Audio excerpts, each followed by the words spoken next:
apapun yang dilakukan pemilik ini sebenarnya sekarang sudah pasti by design apapun. Dan forum belajarnya yang sekarang dilakukan di jaringan rumah usaha semuanya benar-benar terkonsep bahwa kemudian bisnis itu yang dilakukan harus selalu ujungnya adalah tersistem.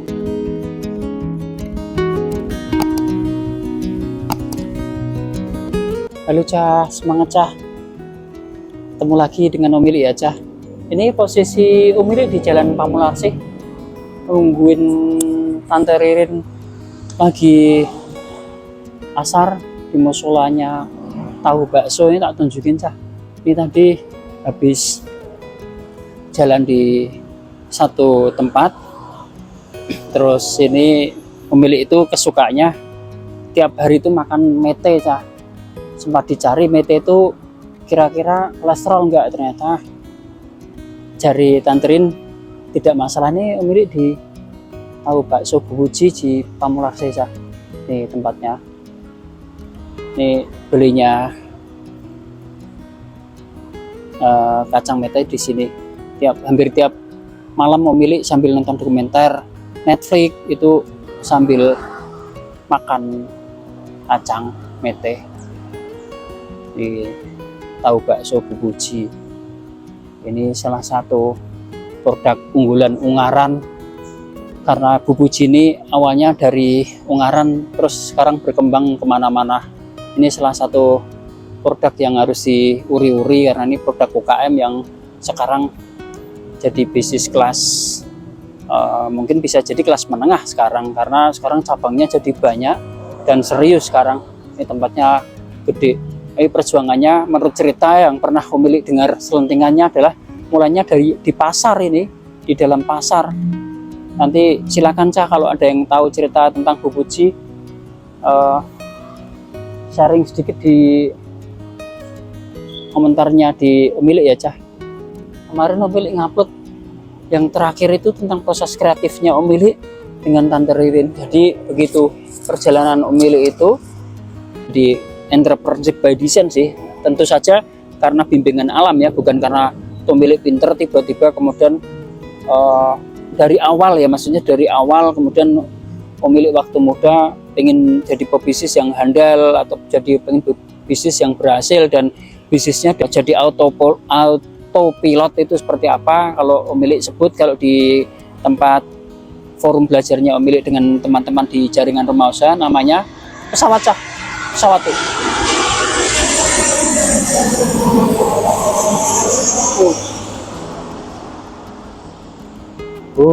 Kenceng banget.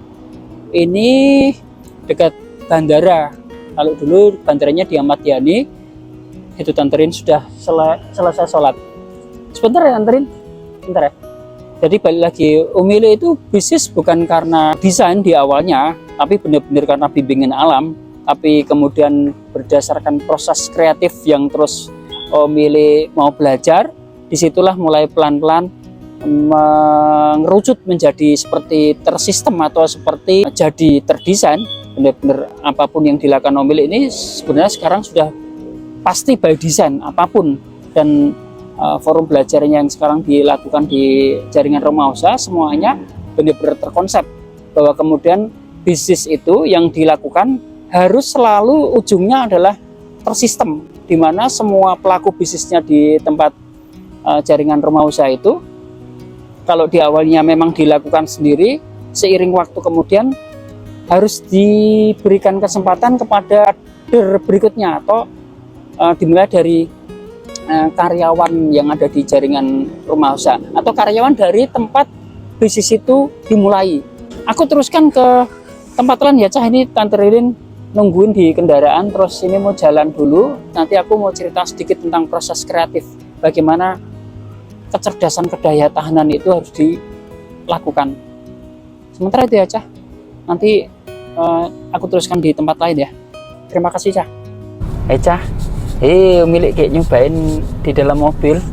Ini jalan pelan-pelan, macet banget. Ini arah dari sekitar Kali Banteng.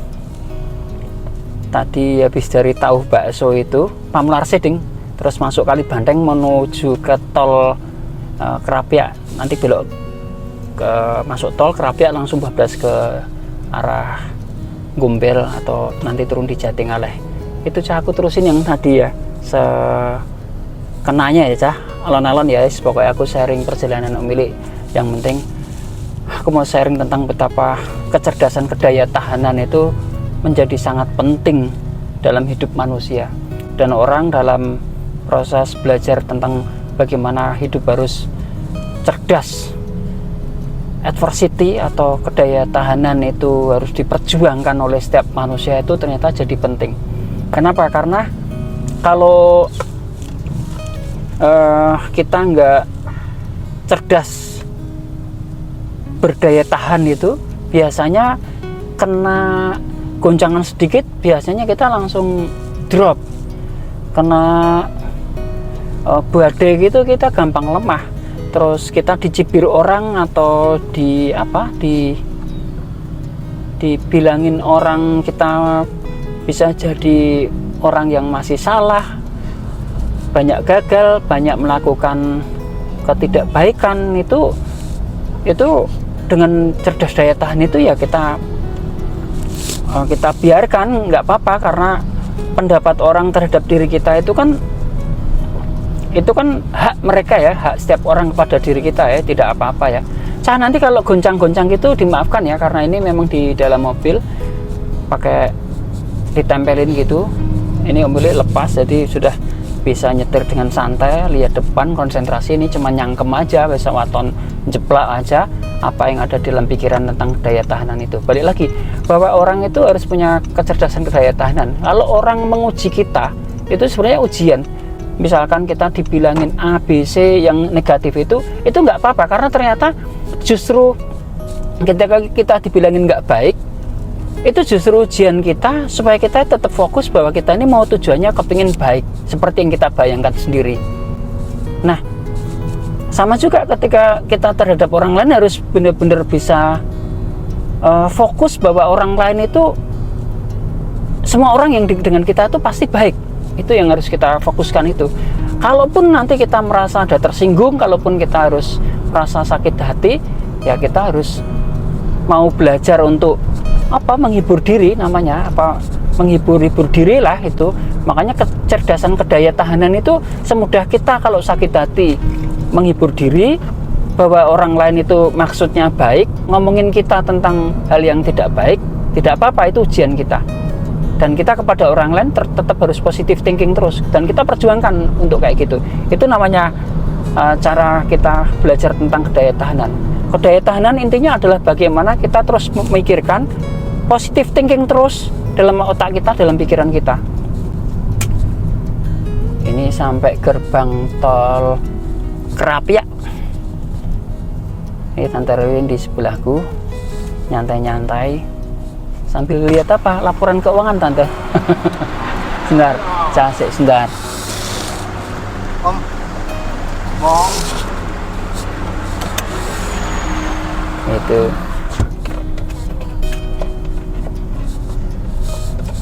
Nah, tak terusin ya Cah. Tadi itu lagi masuk tol. Ini lumayan, ada sekitar perjalanan sampai ke Jatingaleh mungkin ada sekitar 6-7 menit. Nanti aku sambung dengan yang tadi tentang proses kreatif Om Willy, bahwa cerdas daya tahan itu sangat penting. Karena kalau kita ini orang nggak punya adversity quotient, nggak punya kesadaran untuk bertahan, berjuang di market, di pasar selama mungkin, ya bahaya. Makanya kata orang-orang bijak itu bukan kita ini profit berapa atau kita untung berapa, yang bisa kita makan berapa di pasar, tapi justru bagaimana kita bisa selama mungkin bertahan di pasar. Itu kalau orang-orang bijak, orang-orang hebat itu mengatakan seperti itu. Nah, bisnis Om Willy dalam proses kreatifnya ketika berdaya tahan itu termasuk diantaranya terus belajar.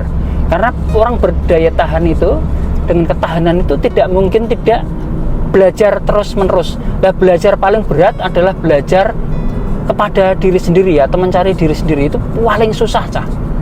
Itu luar biasa sulit.